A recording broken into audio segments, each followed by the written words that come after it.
Welcome to Stay Treat number 18 with our special guest speaker, Ambika Devi. Ambika has been one of the most special people in my life since I started becoming an accountable and aware person and stepping out and doing some things totally outside my comfort zone.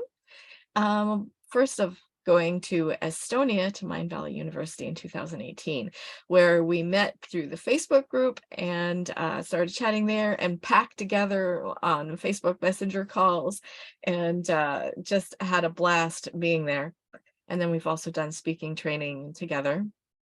But more than that, Ambika is one of these people that, like, why did I not think that you've already done that? I can think of very few things that I have mentioned that, oh, I've done that. I've done that. No, there's very few things that she hasn't done.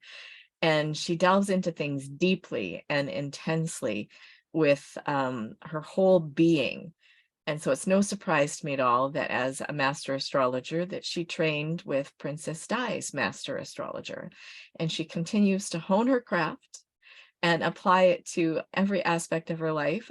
And one of the most fun things I had with her was doing her book, Cupid is a Bastard, about online dating in our later years.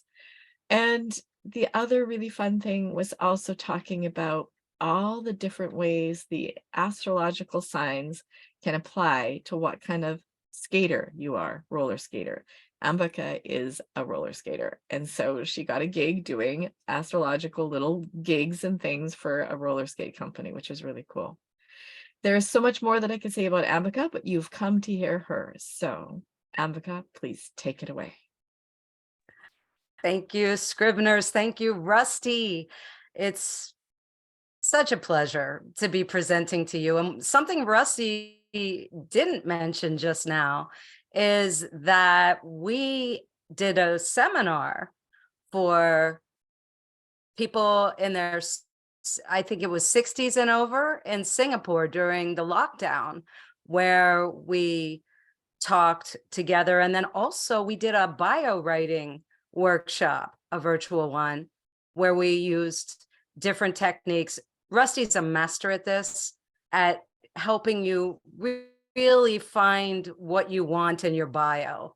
And I feel so gifted that I got to work with her in all these different capacities and invite friends to be here as a part of our group. As far as astrology goes, yes, I have been fascinated with the night sky since I was a little teeny kid. The day sky also, don't get me wrong, I love looking at clouds in different shapes and imagining them. But it's the night sky that really, really captured me. My first introduction to astrology was sneaking into my brother's book collection and grabbing different snarky books that he used to collect, little paperbacks that were published by Mad. And when I could get my hands on his magazines, of course, those too. And I was probably about 6 or 7 when I started looking at them. And I don't know that I understood it all, but it was Mad's Genius Zodiac Summary that triggered me. You might not even know that existed. Now, I'm a Scorpio sun sign. When we say, what's your sign? We're talking about where's the sun in your chart. And I didn't really like what Mad talked about. I'm going to start sharing screen with you all now. And let me just, it's always the tech, isn't it? There we go. And one more thing. Is it possible to pin me? Are you pinned, Rusty? Because I'm not seeing me. I was hoping to have me over this. Can you pin me? I have pinned you. And I don't know why I'm seeing you. That's really weird. Oh, well, I was hoping to be talking over it, but I guess that's not going to happen. Let me see if I pin me. Forgive me, everybody. This is my first time. Ah, there we go. Now can you see me in the slide? Yes? Somebody speak, please. Yes, Because yes, yes. oh, thank you. Okay. Honestly, this is my first time trying to like pull this off. So when we talk about signs, we've got 12 of them and they match the 12 signs of the zodiac, and then we can place them on houses. No way am I planning on trying to give you a full astrological lesson today. And before you start getting nervous about remembering everything or wanting to try and take screenshots, you don't have to. I have created an incredible handout for you that is going to give you all of the poetry and everything I'm talking about. So you can just relax and gaze at the images. Maybe you know the glyph for your sign. I'm a Scorpio and this is mine. I really like this image because it has the colors on it, and these colors of the rainbow kind of go with these signs a little bit. They're not perfect. There certainly is depth to all of the imagery of astrology that we can pull poetic words from. And that's what I want to give to you today. The idea of character writing and dialogue writing, I think, can challenge all of us from time to time when we're working on a piece of writing. You might not know this, but the word character comes from an ancient Sanskrit word, karaka, and it means characteristics. These are the characteristics taken from the signs, the planets, and the houses where they reside. So these little sections of pie that we see around here, these are houses. And yes, I'm giving you all of that and lining them up so you understand in what we astrologers call a flat chart, meaning what's behind your chart and how they affect. So I am a Scorpio, and Scorpio rules the 8th house. We've got it right here. So that makes me even a double because my sun is placed in the 8th house. That's as deep as I'm getting into astrology. Well, maybe, maybe not. Astrology is something that we can use, but we don't have to be so formal. Yeah, if you're creating a character and you know when they're born, maybe you've written this into your story, then you might want to start lining up some of the information with these ideas. But what if you're just stuck on writing? You can actually get a set of astrological dice and just throw them down and come up with something.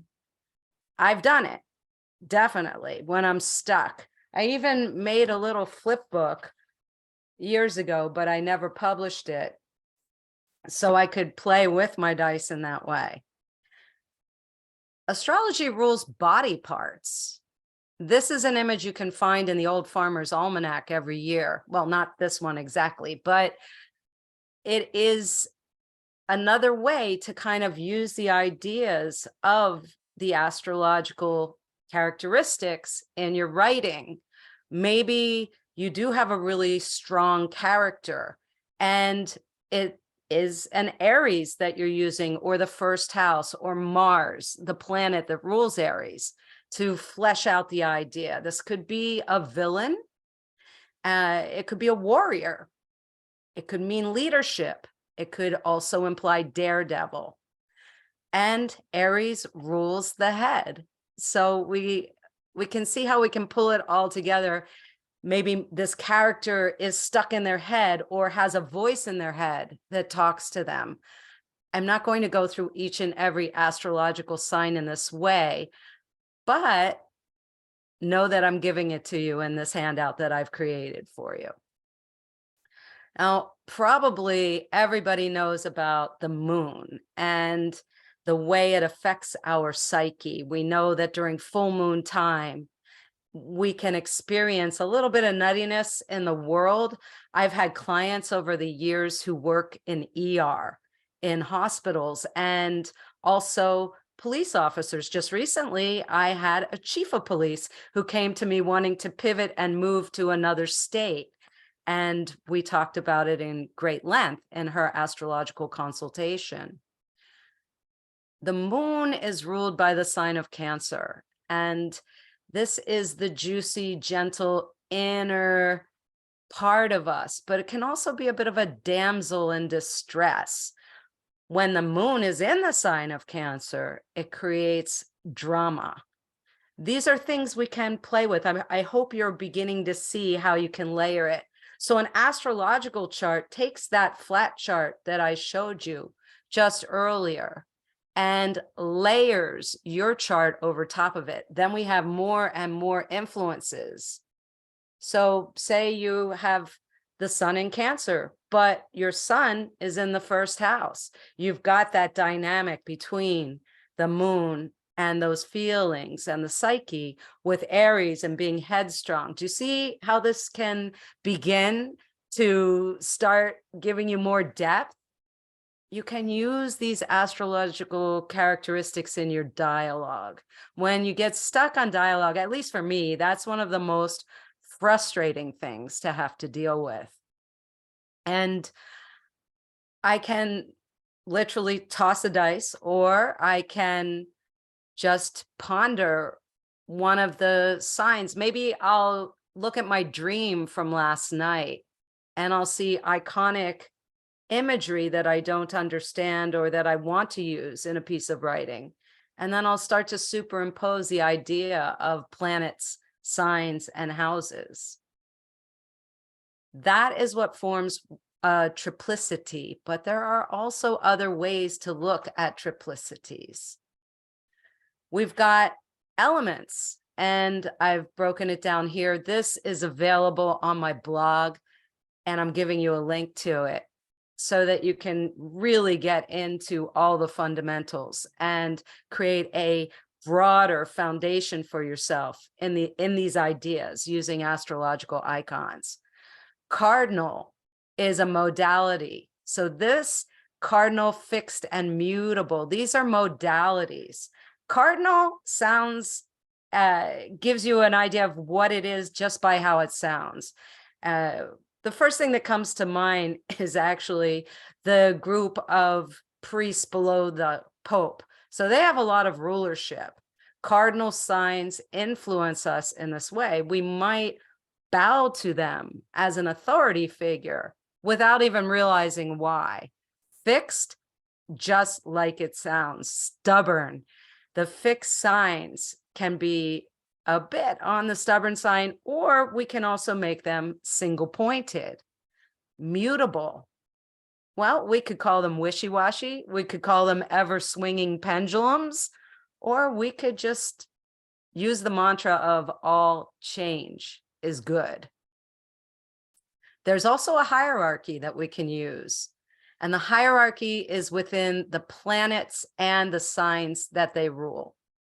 So the sun is ego, and also if we're working using the astrological influences to work on our bio rather than a character in a story, then we put that at the top. That's the most important. And then we've got outer planets below it. Pluto, Uranus, I say that instead of Uranus. I just think it's prettier. And we've got Neptune. These are far out and very distant from where we are. And then they subfactor into more personal planets. Mars, Venus. This is the Earth, but we'll use the moon there because it is the Earth's moon. And Mercury and Jupiter. Below, we have the glyphs of the signs. And I'm hoping that you can recognize yours, or maybe the signs of other people that you've known. What if I want to write something about a wisdom keeper or a wise elder? Maybe I would look to Capricorn or the 10th house. I definitely would take into the ideas of Saturn.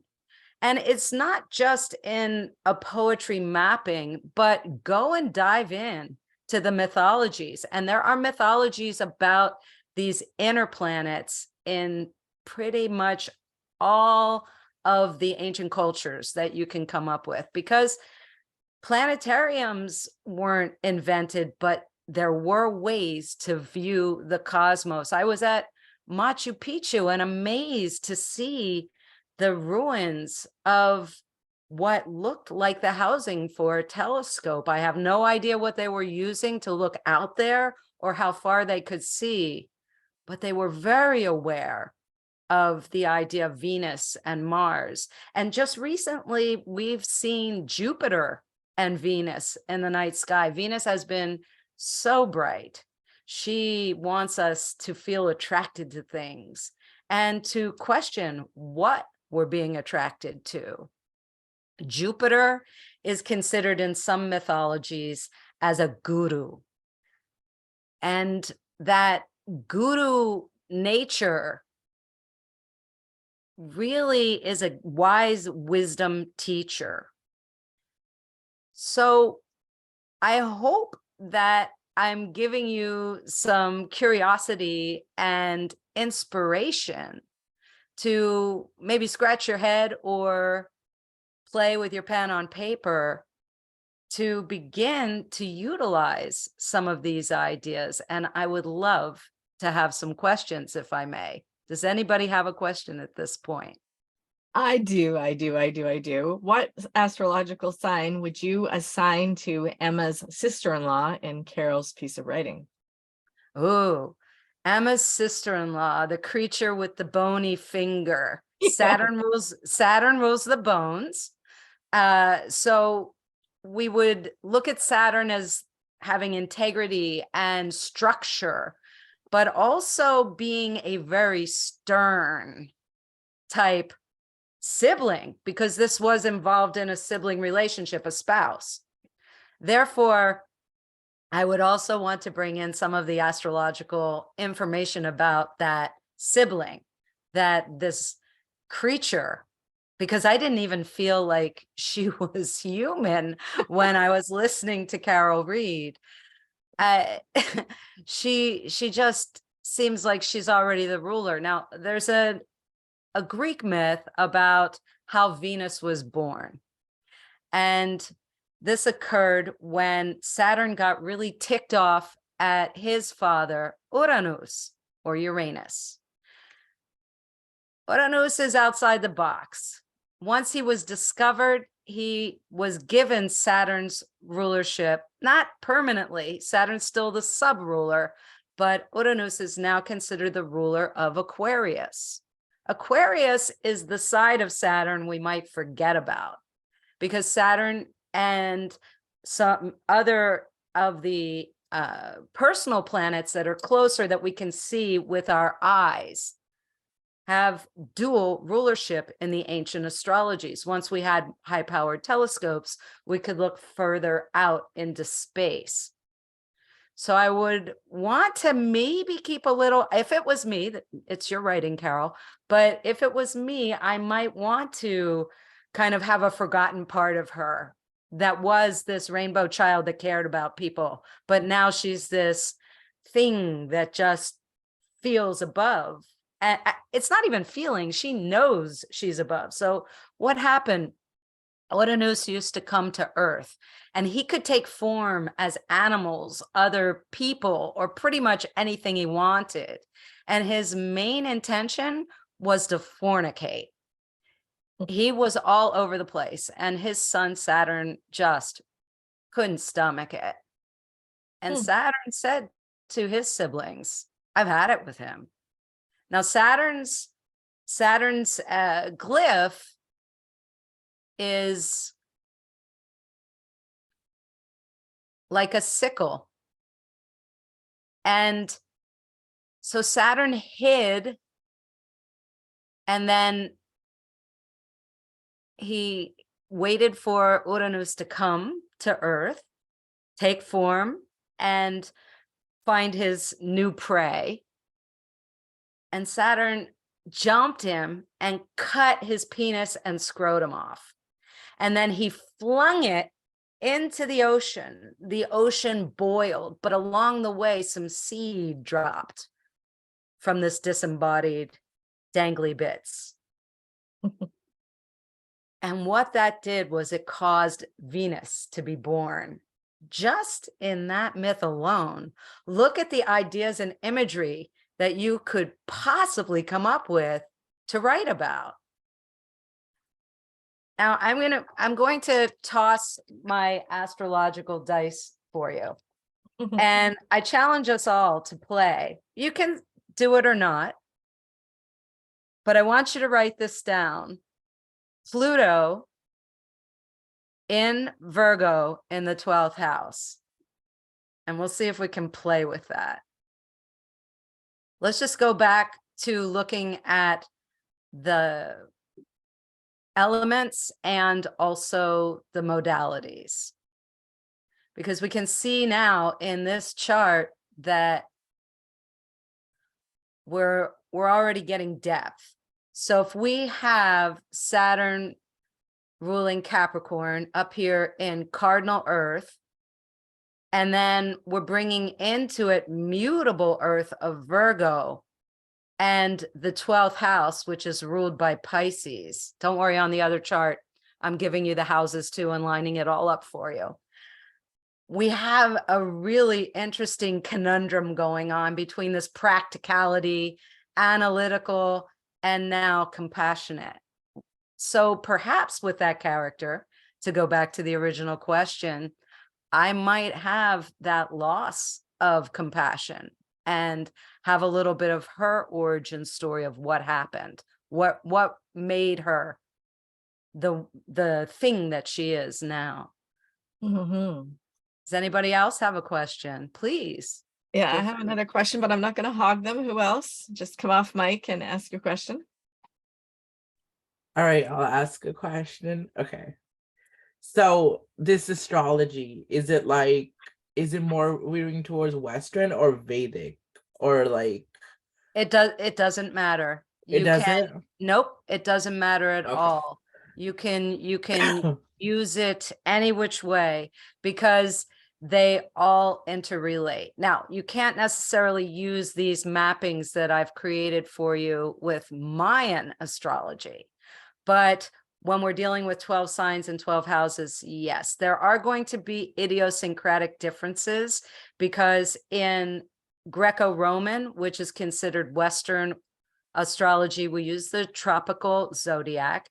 In Jyotisha, which is Vedic astrology, or called Vedic astrology, it's truly Jyotisha because Jyota means light, and it's the science of the lights, the night sky lights, the stars.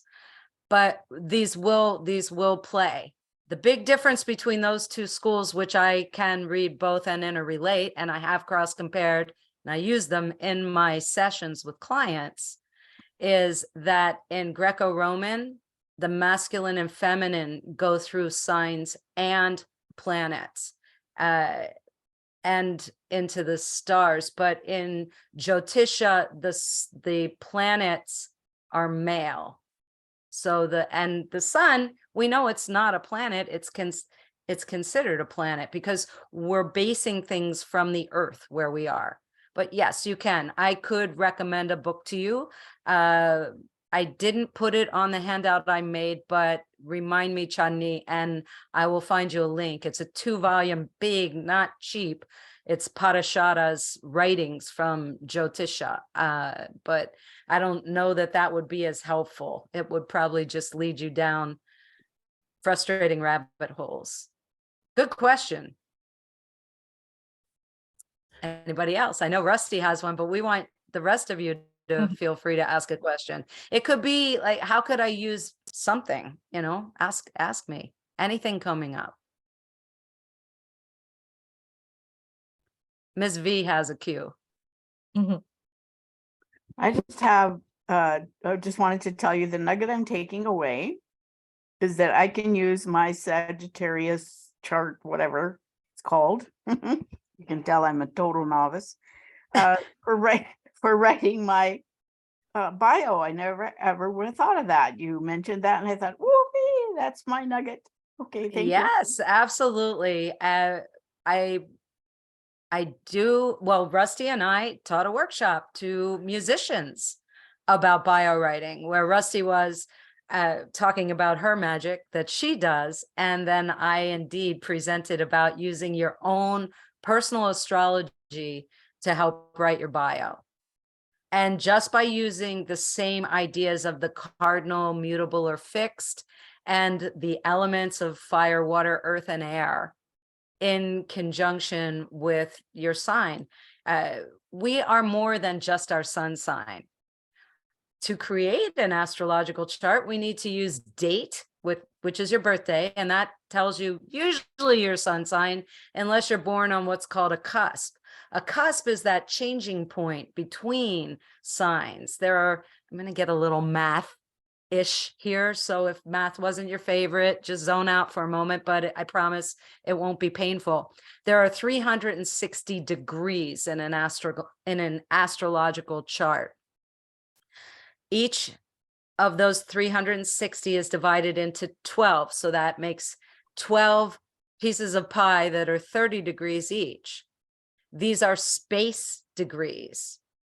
There are also space minutes. There are 60 space minutes in a space degree. Okay, that's a lot of points that now have formed around this circle.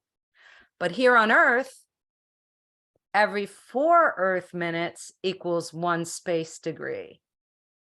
That might have made you go a little confused. And then there are places within it. We can get deeper and deeper and deeper. But yes, to answer your question, Virginia, you could certainly just start with, I'm a Sagittarius. And then you could see that, okay, Sagittarius is mutable and optimistic.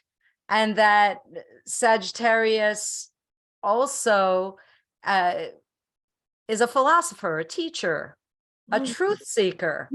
That fits. Also, Okay, now those work for me. That other stuff's way too deep. I'm going to skim the surface. Sagittarians are devoted to spiritual growth. We could, if we're going to really stereotype the sign, I'm not saying you are, but I'm saying the sign. So remember, you have the sun in Sagittarius. So the sun is also considered ego. I would not consider you egotistical at all.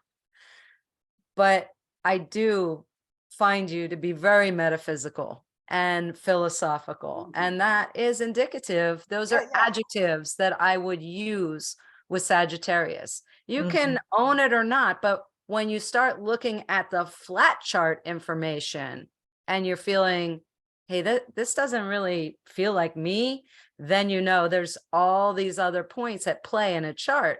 I use 23 points. In traditional astrology, there are 9 points. There are the planets that we can see. In Jyotisha, the outer planets of Uranus, Neptune, and Pluto are not used. Sounds like I could write a whole book about me. That's it. Then Yeah. no other book. You could just go with your sun sign. It's going to blow your mind. Now, Yeah, if you do know your moon Is that sign, enough? Is that a tiny part? hmm? Is that a tiny part? Tiny part, 1 out of 23 that I use when analyzing a chart. Okay, there we go. Okay, Carol's got a question. I'm just so intrigued by this idea because the masculine and feminine and the characters that we create, and even in our own lives, like how does the dynamic of different personalities influence the area that you can grow in or get stuck in? So it's, you know, and I've been using that Enneagram, like in my friend Tom, I know the contrast of all the Enneagram of my 3 main characters, but because the astrological piece is really interesting to me. And then I look at myself as a Capricorn. I cannot remember all the wealth of information that you gave me during our session because it was amazing. It was like getting a life review, but I understand that because of my nature of persistence and practicality, that got me through some of the fire that I've walked through in my life.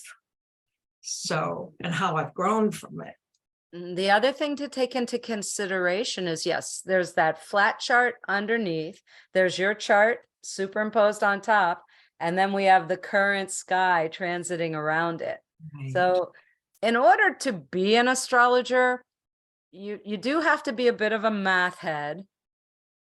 because there's calculus involved. And back when I started working with astrological programs on computers, I went to school for astrology, and we were using a much earlier version of the program that I still currently use. Actually, we use two different programs from two companies, and we were constantly being challenged by our professors to see if we could catch mistakes that the program made.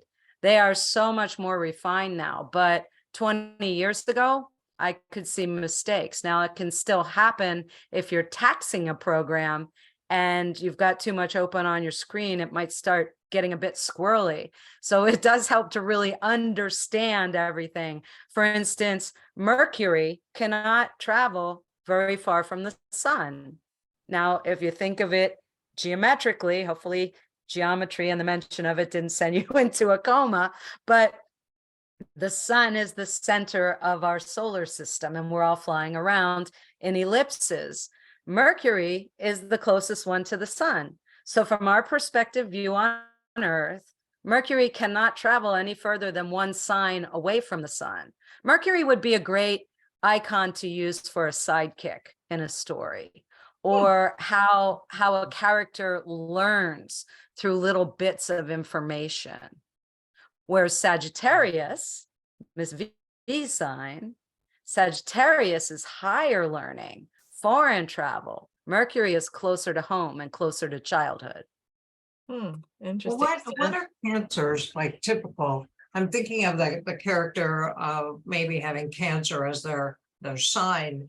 And how do they show up as opposed to let's say this villainous character, the antagonist of my character, Meredith, if she is you said Aries, is that what you said? I was just throwing out ideas. I know, that's what The I one mean. with the bony finger, Saturn rules. Saturn and Capricorn, I was saying.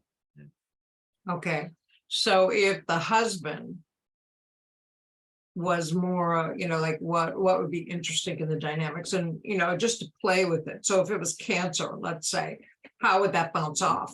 Well, we And have to how- understand that there's two sides to every coin. Right. There's also that gray area in between. And we can play with a range. We can go flat out saying it's Capricorn.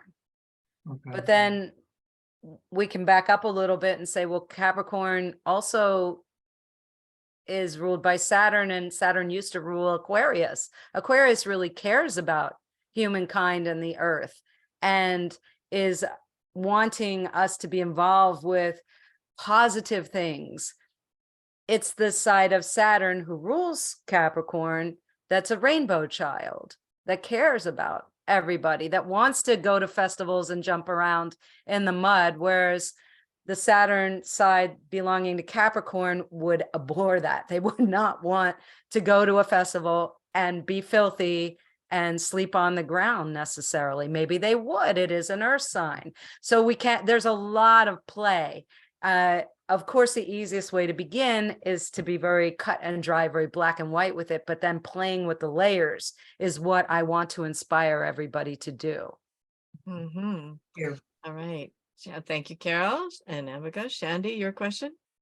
All right. Okay. So, I've been to a lot of Indian astrologers, okay? But I think one of the things that I find really kind of confusing is predictions made in astrology, just because Indian people think everything's just set in stone most of the time. When we look at our charts, and then you get, those fraudulent astrologers who are just like, oh, you can't change anything. So I just want you to kind of put it through to me for once. Is it true that at the end of the day, what is said in astrology, is it set in stone, or is it kind of almost like an air sign? Is it changeable? Is it flexible? Well, not all air signs are changeable and flexible. Aquarius is not. It's a fixed sign. So, and that will become more apparent when you look at my fundamentals of astrology information on my blog. But what I want you to know is the big mistake that these fraudulent, or maybe they're well-meaning, but these astrologers that make mistakes is they lead you to believe it's fate and that there's no wiggle room. That is completely incorrect. It's nature. We all have a true nature. We have a propensity towards a certain body type or way of thinking or the way we handle creativity. But then we're influenced by what's going on around us. So we have to take that into consideration. Surely we can see in certain aspects using Jyotisha, particularly with the placement of where the moon was when you were born. This is, I wasn't intending to get this deep into it, but these are called nakshatras. There are 27 mansions of the moon. Now, the moon is seen in Jyotish as a masculine being, and those 27 mansions are divisions within the 12 signs. And no, that math doesn't line up perfectly. It does when you do it. I don't want to go there in the math, but suffice it to say that these 27 mansions are where lovers that belong to the moon reside. And each month the moon goes and visits each of these 27 lovers. Now, in tropical based Greco-Roman astrology, we're only using 12 signs for the moon to visit each month. There are different ways we can mathematically divide this. To be somebody who can speak these languages simultaneously is more rare. When anyone, and I don't care what kind of divinator they are, if anybody tells you this is how it's going, walk away. If they're not using the word potential, then they're trying to sell you something you don't want. There are stones that are used in astrology. There are gemstones that relate to the planet. So maybe in what Carol's writing, that character, maybe that character is wearing a particular stone, like a giant blue cornflower sapphire, because that would be one of the top stones for Saturn. You know, these are little nuances, and maybe it's decorated with other stones that I wouldn't personally put a ruby with a sapphire, but who knows, you know, in a piece of jewelry. These are ways we can also use more of the ideas with decor, colors in the environment. I Interesting. see Teresa has a question. Yep, Teresa. So how developed do you have to have your character before you start looking at a chart? Oh, wow. So you mean an entire astrological chart for a character? For a whole one, I but don't if think you it's have in- to. I think you could start with, do they identify as masculine or feminine, or do they identify as a human? And then you could just look at it and see what jumps off the page.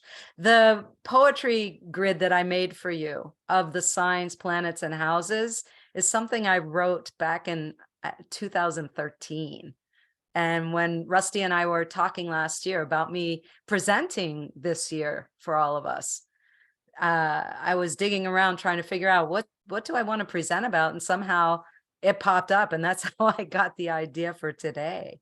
But I would just, I think, look, you're my sisterhood here, and when the guys are here, they're part of it too. And if you've got a question and you're stumped, just ask me in our group chat on Facebook, because that would be a great question that I would love to answer in our public area. You know, like I've gotten this far, I've decided it's, you know, this character has some Martian or cardinal kind of influence, but I'm a little stuck on blank. I'd be happy to answer that for you or give you some suggestions. And so would you do it different if you were looking at a character that wasn't really a human? Or would you? No, because I've had people come to me for pet astrology sessions. Okay. Okay, so let's go back to what makes an astrological chart. A date with the month, day, and year, the time, with the hour and minute. And now that we can key into a satellite and get the seconds, I will calculate to that. So hour, minute, and seconds for birth charts, if people give it to me. Wow. And then the location, the latitude and longitude. Not all astrological systems use latitude and longitude. They just use longitude. I use a particular house system called Koch, and it uses a broader based latitude than the standard that you find on the web when you go to make an astrological chart. Koch will give weight to houses. So if you wanted to randomly give me a chart, timing, date, time, and place for a character, then we could sit down and talk. I could analyze the character for you and you could record it. Why not? I've never had anybody do that, but I'm up for the challenge. Why not? I mean, Oh. location is important when people are wanting to relocate. They talk to me. I want to just go back to Chadni's question for a moment about these fate-based astrologers. Dharma is confused with the idea of fate. Dharma is not fate. Take that in. Because people, I remember back in the 70s, I had a pin that said, my karma ran over your dogma. And I think the idea of dharma got confused with dogma, that it's dogmatic. No, dharma is your true nature. And in Ayurveda, we test you by different symbols and things in your body and your physical body, but also a written test. And that written test, the best one I could possibly create is in my second book, Unfolding Happiness. And not only do we give you a test to show what your dharmic Ayurveda dosha, your characteristics are, but also where you're at right now. And that's what a good astrologer does.